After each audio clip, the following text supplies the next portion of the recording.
जय श्रीमन नारायण।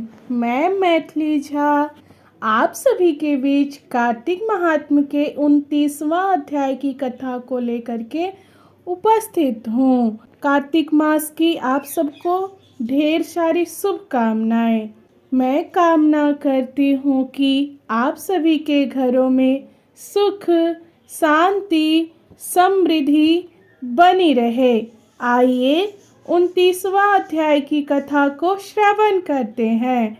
ऋषियों ने पूछा, हे महर्षि, आपने बताया कि व्रती का पीपल और वर वृक्षों का पूजन करना चाहिए, सो ये पूजनीय क्यों हैं? ये वृक्ष देवरूप कैसे हुए? इस संदेह का निवारण करने की कृपा करें। सूत जी बोले, हाँ, मैंने जो आपको बतलाया कि पीपल का वृक्ष विष्णु वर शंकर तथा पलाश ब्रह्मा जी के रूप में है, यह बात सत्य है। इस संबंध में आपको वह इतिहास सुनाता हूँ। एक समय किसी उत्तम वन में भ्रमण करते हुए शिव पार्वती हास विलास कर रहे थे कि वहां अग्नि आदि देवता मनोविनोद के लिए ब्राह्मण का रूप धर के पहुंच गए और तरह तरह से विघ्न लगाने लगे। पार्वती ने विषय सुख में विघ्न करने वाले देवताओं से कहा, कृमि और कीट आदि भी विषय सुख का ज्ञान रखते हैं, उसका महत्व समझते हैं तथा उसकी मर्यादाओं का उल्लंघन नहीं करते। तुमने जो इस कार्य में विघ्न किया, सो हे देवताओं, तुम सभी जड़ वृक्ष हो जाओ। सूत जी बोले, पार्वती जी द्वारा दिए गए इस श्राप के वश में ही समस्त देवताओं को दिया गया था। विष्णु शंकर ब्रह्मा भी क्रमशः पीपल वर और पलाश रूप वृक्ष हो गए। हे मुनिवर, आपने कहा है कि पीपल के वृक्ष का स्पर्श केवल शनिवार के दिन करना चाहिए, शेष दिनों में नहीं।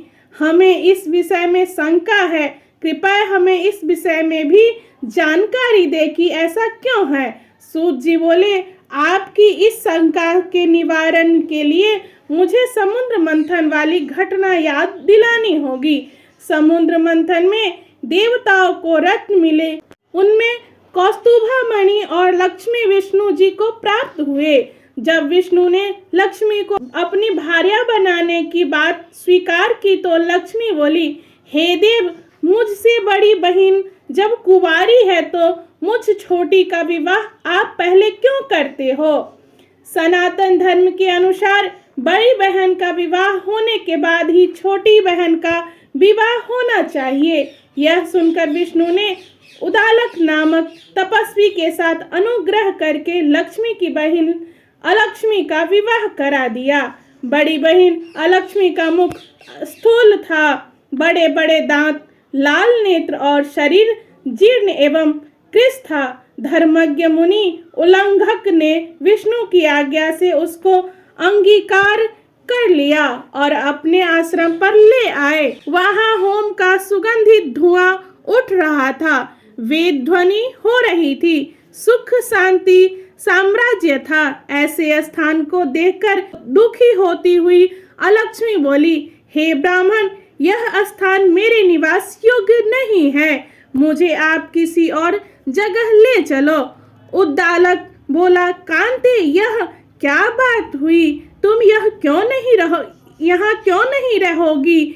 अलक्ष्मी कहने लगी, स्वामी, जहाँ वेद ध्वनि होती हो, होम होता हो, भगवत भजन होता हो, अभ्यागतों का सत्कार होता हो, यज्ञ दान आदि शुभ कार्य जहाँ होए, स्त्री पुरुष प्रेम पूर्वक रहते हो, देव पितृजनों का सविध पूजन होता हो, वहां मैं कैसे रह सकूंगी? मेरे स्थान तो वहां है जहां दिन रात स्त्री पुरुष कला होती हो, जहां कर्कश वाणी बोली जाती हो, जहां दुराचारण होता हो, गुरु का सत्कार न होता हो, कामचोर आलसी और अधर्मी मनुष्य का जहां निवास हो, ऐसे ही जगह में मेरे लिए प्रिय है। मदिरापान और गौवंश का वध करने वाले पापी हत्यारों को उत्तम मानकर उनके निवास को ही अपने योग्य मानती हूँ।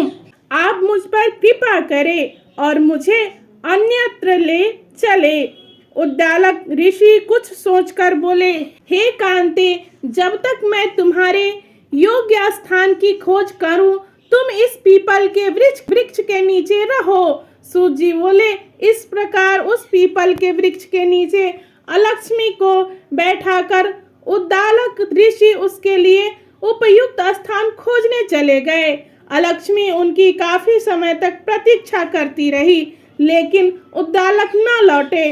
अपने का स्वामी द्वारा त्यागी हुई जानकर वह पीपल के वृक्ष के नीचे बैठी विलाप करने लगी। उसके विलाप और रुदन से बैकुंठ में विराजी लक्ष्मी व्याकुल हो उठी। उसने विष्णु से निवेदन किया, हे दयालु, आपको यदि मैं प्यारी हूँ तो आप मेरी बड़ी बहन को, जो पति द्वारा त्यागी जाने से दुखी है, उसको जाकर धीरज दो, उसे समझाओ। तब भगवान विष्णु लक्ष्मी के साथ वहां पहुंचकर उसे धीरज देते हुए बोले, हे अलक्ष्मी, तू चिंता क्यों करती है? तू इसी पीपल को ही अपना आश्रयदान जान, यहीं पर रह। यह मेरे अंश से उत्पन्न हुए हैं, मेरा ही रूप है, और मैंने तुझे यहाँ पर तेरा पूजन होगा।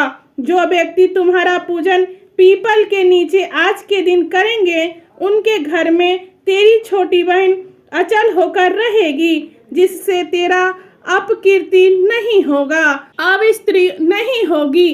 अब स्त्रियों द्वारा आज दिन धूप दीप से तुम भी पूजित होंगे, और जो प्रति शनिवार के दिन पीपल का सूत लपेट कर तुम्हारा पूजन करेंगे, उनके मनोरथ सिद्ध होंगे। हाँ, रविवार के दिन जो तुम्हारा स्पर्श करेगा, वह दरिद्रता को प्राप्त करेगा। ऐसा कहकर विष्णु भगवान लक्ष्मी सहित चले गए।